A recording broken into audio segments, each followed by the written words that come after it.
or even just one of the major things that you did that made you say, I had to prove myself in this way? What was that? Was it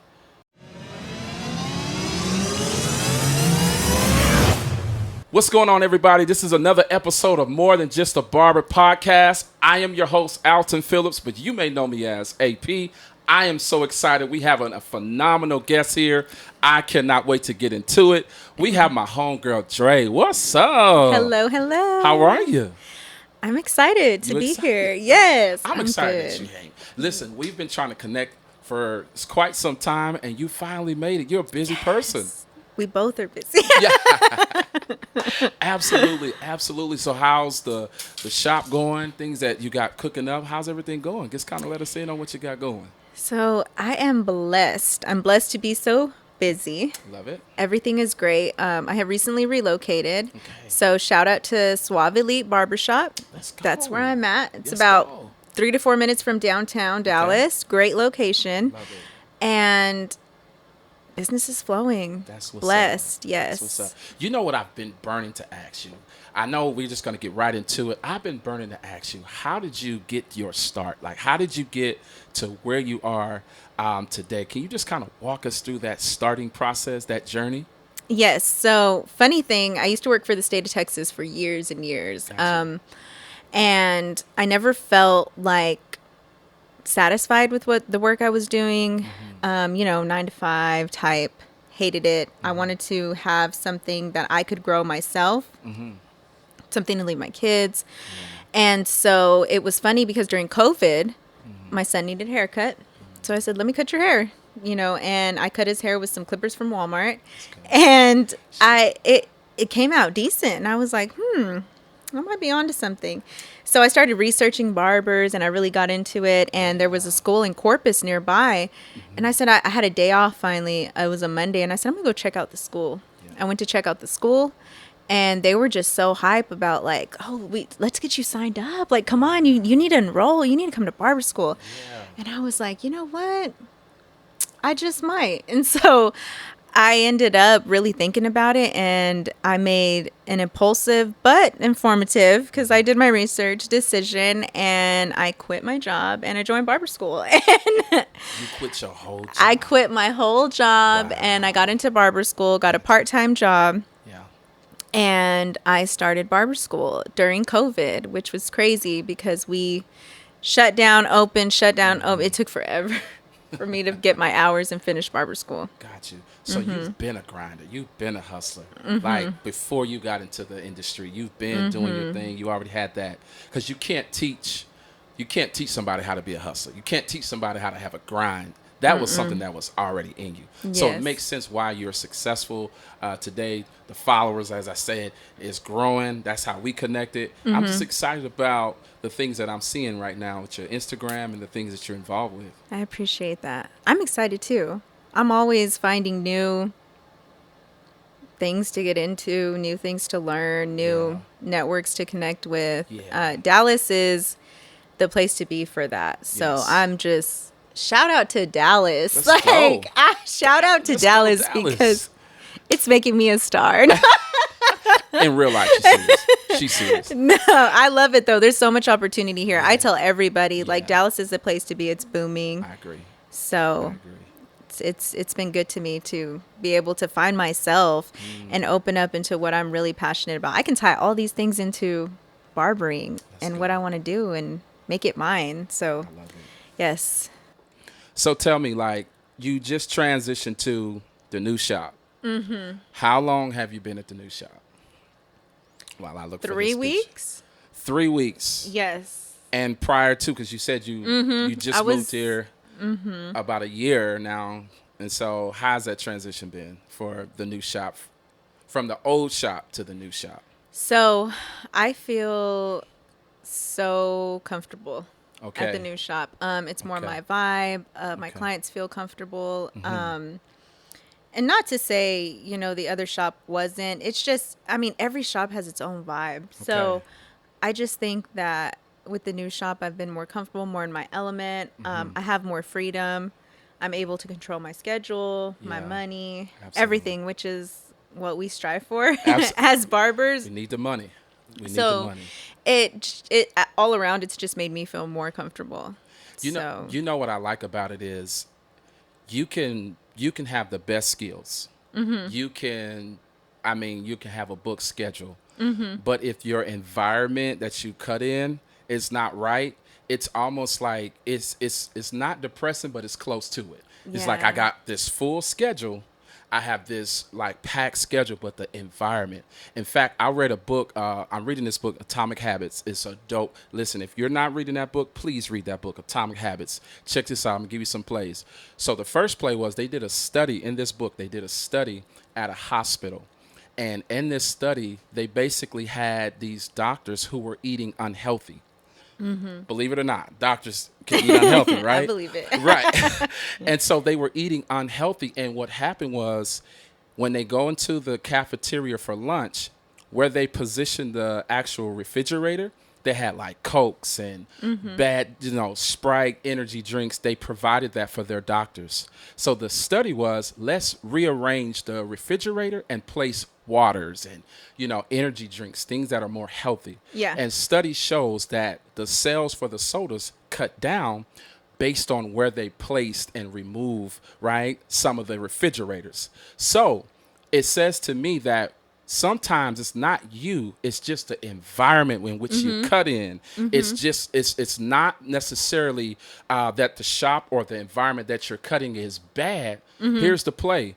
Sometimes you outgrow the shop or the people or even the environment in which you cut in. So was that something Exactly. that you kind of was experiencing? Yes. So it was funny because when I wanted to leave, because I loved everybody there. Yeah. And I just felt almost capped. So when I was there, when I was going to leave, they told me, man, Dre, why are you leaving?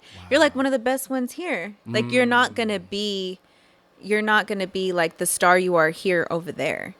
And I said, that's the thing is I need to be around people that are going to make me elevate. And I'm not saying like, sometimes I see it in myself, but I just show up and work every day. You know what I mean? So I guess, to hear that, they were like, Dre, like you stand out here, And I said, no, but I need to learn like different styles. And I've always done that. I've put myself in shops where I feel uncomfortable because I want to elevate myself. There's things that I know I need to work on. Yeah. And I'll go somewhere to where I can be around people who have almost mastered that. And I can take some things from them.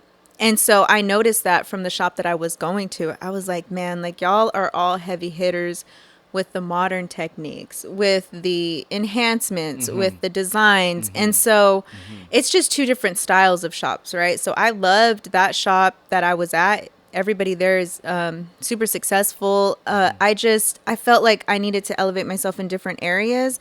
And so, and also, just business wise, money wise, things work totally different at these two shops. So it was definitely more beneficial for me to be at this other one.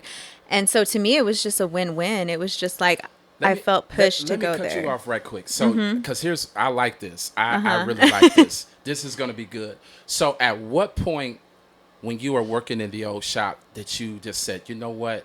I got to make a play. I got to make a pivot. Like, when did you feel that? And what did that look like whenever that feeling came? I felt on my days that I was trying to cut my days early. I was trying to leave early. So my drive started to go down. And I'm such an ambitious person. I'm always wanting to do more. I'm like married to my career at this point. And so that kind of made me like sad. And I would come to work and I just wasn't like, the spark wasn't there. And so I do events and I'm involved in a lot of different things. So I was getting my spark in those areas, but barbering's like my main.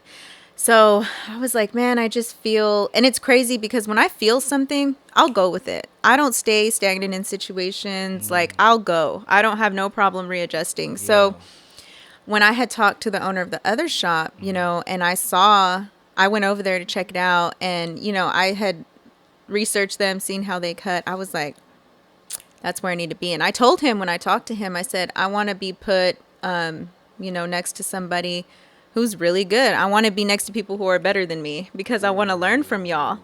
And so he said, you know what, I'm going to put you right here. You're going to have this person right here. And you'll definitely we'll all help you. We'll catch the. And I said, bet, because I just always want to be around people I can learn from. Mm-hmm. I don't ever know everything, And none of us do, right? But here's what I want to say. And I want to take this pause really quick. I want to tell a new barber, just either you just got into a new shop straight out of barber college, or you just got into a new barber college, wherever you are in your career, I want to tell you, if you are the sharpest knife in the drawer, you are literally going to become dull. Sometimes you have to sit your pride aside, right?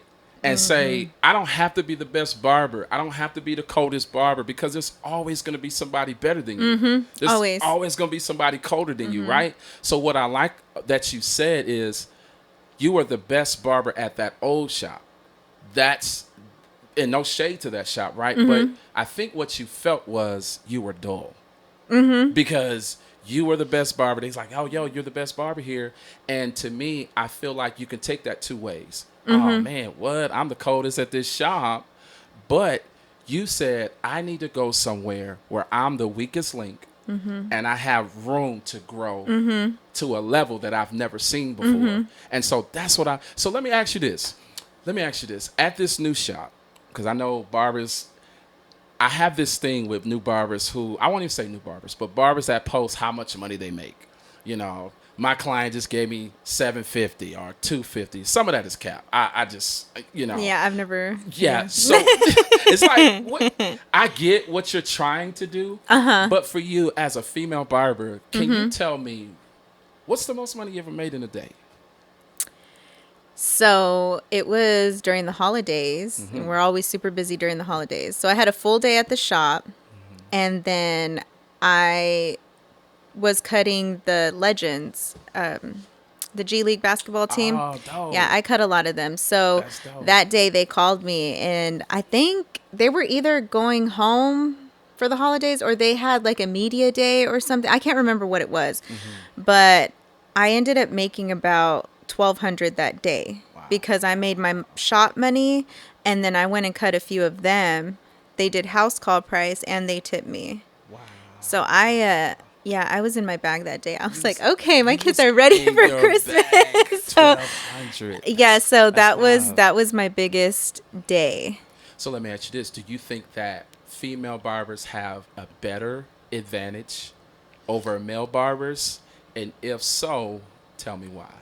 So people think we do, right? Because I hear that all the time. They're like, well, of course they're going to go to you because, the way you look or whatever. Right. And I hate that because I feel like I have to bust my butt to prove myself way more. Because if someone walks into a shop and me and you are sitting there, they're going to go to you. They might want to sit in your chair. Not necessarily, though. They might go to your chair. They might want to sit there and look at me. It depends on where we're placed. Like if I'm the first chair, maybe. But if you're the first chair and I'm the second chair, it just depends. And that's true. Just from what I've experienced, I've had to prove myself a lot more. And my people are so loyal to me too. Like I love my people, my clients, but I do feel like I've had to break a little bit more of a barrier just because, one, because I'm a female, two, because I'm Hispanic. Okay. So I don't think automatically like they just are like, oh yeah, I'll go with her. She can cut. Like it's usually like, you're not gonna mess me up, and I'm like, I don't even want to cut you no more.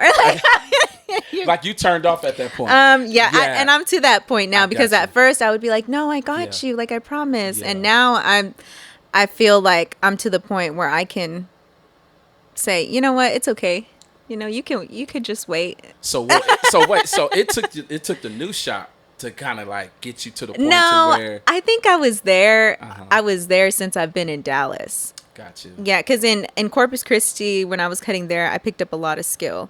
And so I told myself, by the time I go to Dallas, I need to cut. I need to know how to cut because I'm going to a city.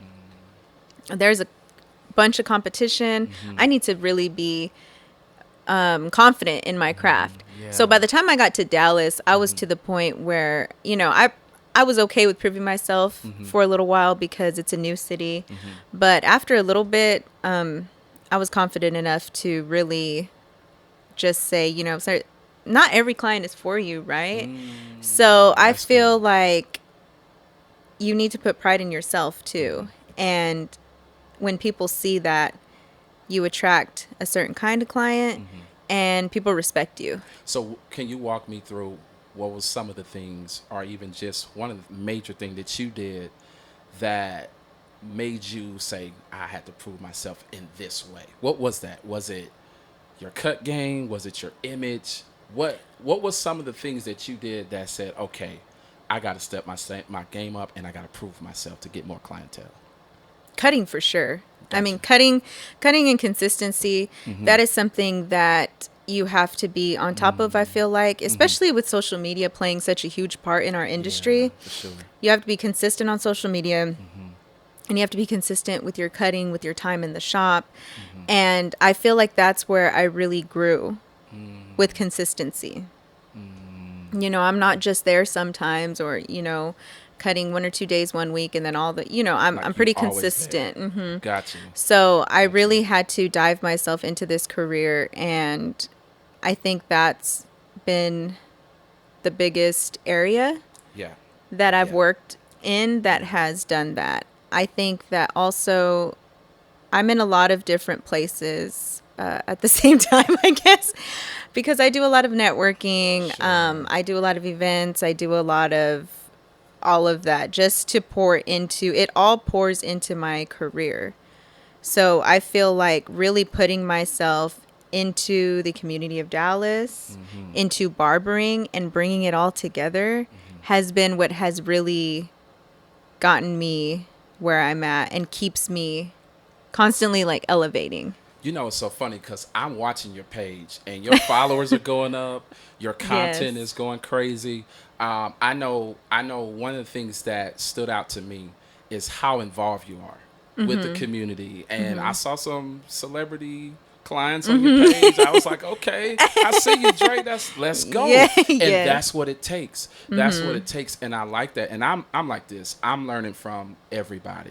Whether you're a female barber, whether you're a male barber, it doesn't matter. I'm learning from everybody. But what I see is like I see like a place now, you like, I'm letting it go. Like, I'm going there. I think you posted something the other day. You was like, look, if you with me, you with me. And if you're not, you're going to get left. Pretty much. Exactly. And that's a mindset. So I'm looking at your gram and I'm like, yo, man, that is amazing.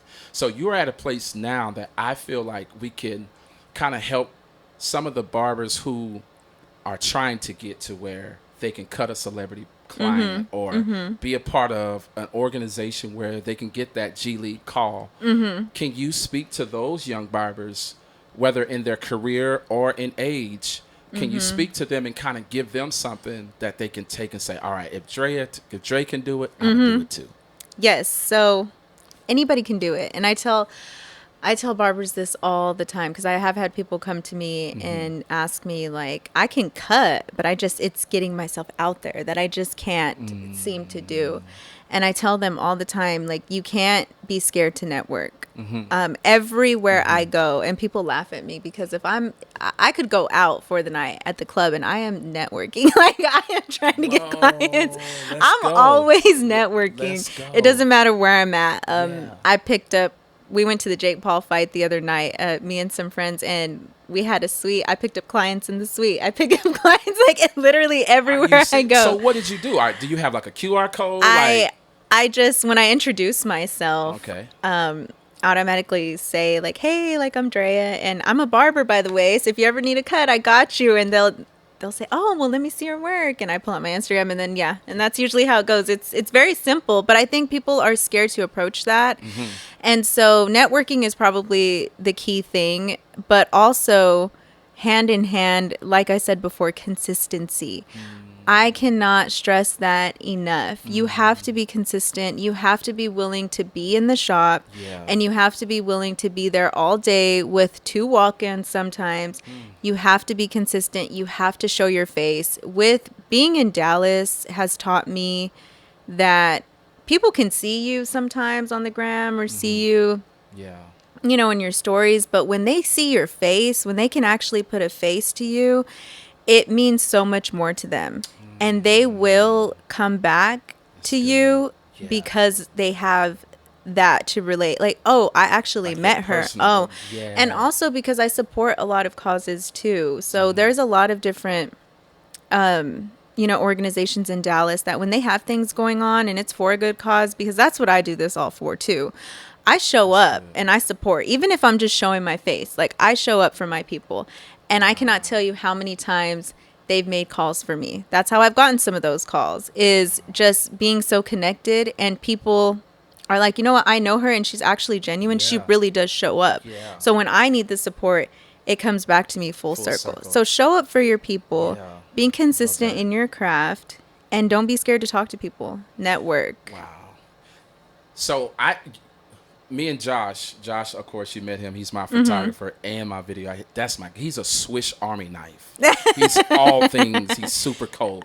But him and I, we went to Miami for it was a podcast summit. Shout out to David Shands for hosting an incredible event. Amazing. So Josh and I, we went out there to get the game. And one of the things that I kind of like just said to myself, I said, I'm talking to as many people as I possibly can.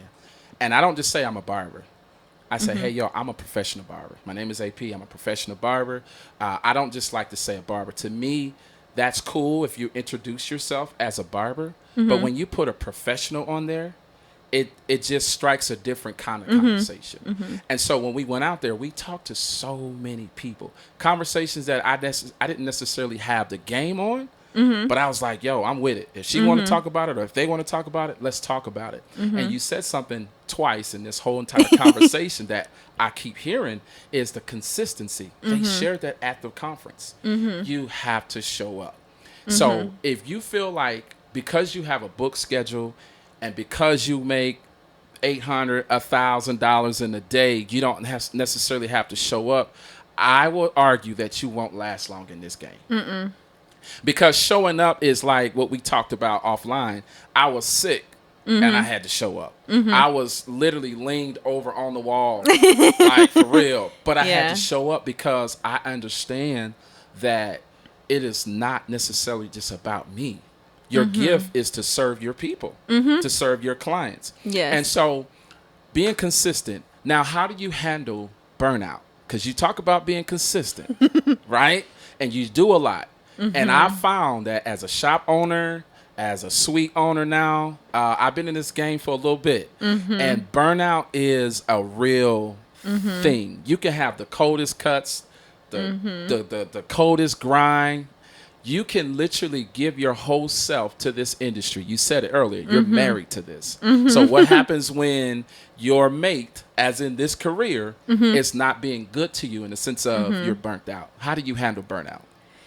So I experienced burnout. Was it a few months ago? I said, because I'm also a mom. Yes. And I've got my mom duties. I've got my barber, you know, my career duties. And then I also do like my networking. I'm on the board of the Deck Network. So I give time there. I'm affiliated with Clutch Barber Supply. I give time there. And I experienced it and I was like, whew. And I feel like a lot of people around me were experiencing it. And the way I handled it, I really had to take time for clarity, right? So time to myself. But I almost have to fall in love with what I do. And I didn't have time to take a good vacation. I went to Chicago, but it was so chaotic in Chicago. I didn't rest at all. I was more tired from the trip. Wow. And so I came back wanting to feel refreshed. I didn't feel that at all. And I said, how can I do this? And I felt the burnout because like I was trying to leave early. So I think it was everything. It was my environment. It was just everything that was causing it. And I shifted my focus. And that's really what helped me. I think when you feel burnout too, there's something in your life. It might not even be, you might feel burnout with barbering, but it might be coming from another source in your life.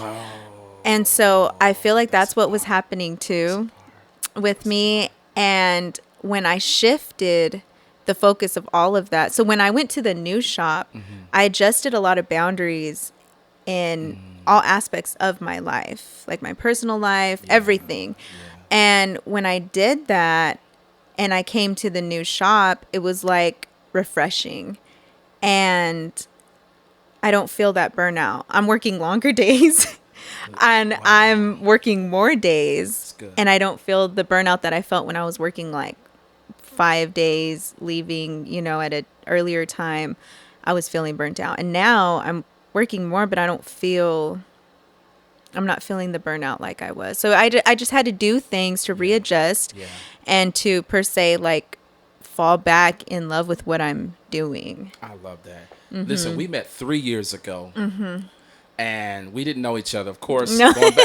Going back to the networking piece, we met on Instagram. Yes. And from day one, it's like, man, we were locked in. This is 3 years ago. And I'll tell you, I've seen the growth.